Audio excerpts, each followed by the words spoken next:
Bupati gandeng DLH salurkan 23 sapi dan puluhan kambing CSR, perusahaan ke masyarakat. 2 minggu bergerak, DLH kumpulkan 23 ekor sapi dan puluhan kambing dari perusahaan ke penerima kurban.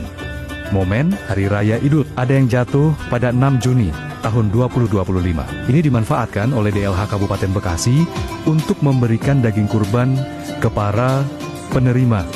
Assalamualaikum warahmatullahi wabarakatuh. Saya Samanhudi Ki Jagakali sebagai orang yang memang cinta lingkungan, terutama kali. Saya sangat kecewa dengan melihat Instagram DLH Kabupaten Bekasi yang memang menjaring hewan kurban di perusahaan-perusahaan yang ada di Kabupaten Bekasi.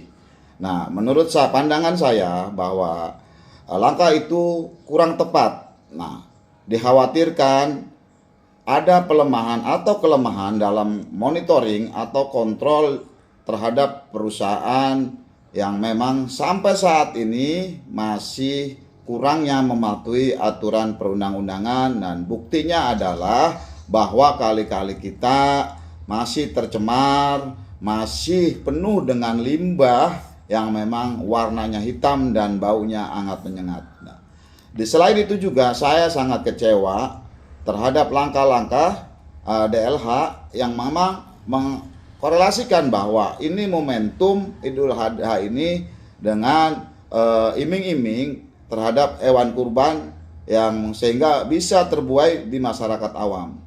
Saya melihat sampai saat ini dan hari ini berpikir bahwa tidak jatuh hukumnya, hukum sunnah muakkadnya dalam hukum syar'i itu kepada perusahaan.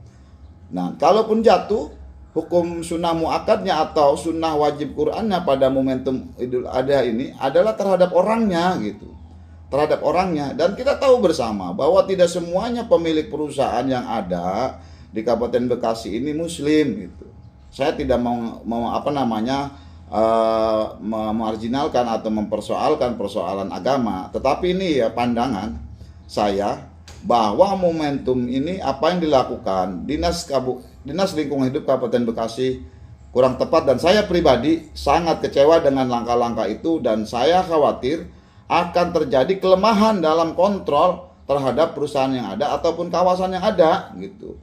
Dan lagi-lagi ya, hukum syar'i itu, agama itu tidak bisa dicampur baurkan dengan urusan kepentingan, apalagi soal kepentingan kaitan kepentingan politik dan seterusnya. Dan saya berharap apa yang saya sampaikan ini menjadi bahan pembelajaran bagi kita semua, bahan pertimbangan bagi kita semua, sehingga ini menjadi refleksi diri bagi kita semua dalam menjalani kehidupan sehari-hari. Dan sekali lagi, hukum agama tidak melekat terhadap apa yang namanya urusan politik atau urusan CSR, dan tidak jatuh lagi kewajiban terhadap perusahaan-perusahaan mau melakukan kurban enggak itu tanpa ada unsur paksaan dan unsur bergening posisi terhadap status seseorang atau terhadap jabatan seseorang. Sekali lagi, saya berharap ini menjadi perhatian bagi kita semua, dan dari saya Samanhudi Ki Jagakali. Assalamualaikum warahmatullahi taala wabarakatuh.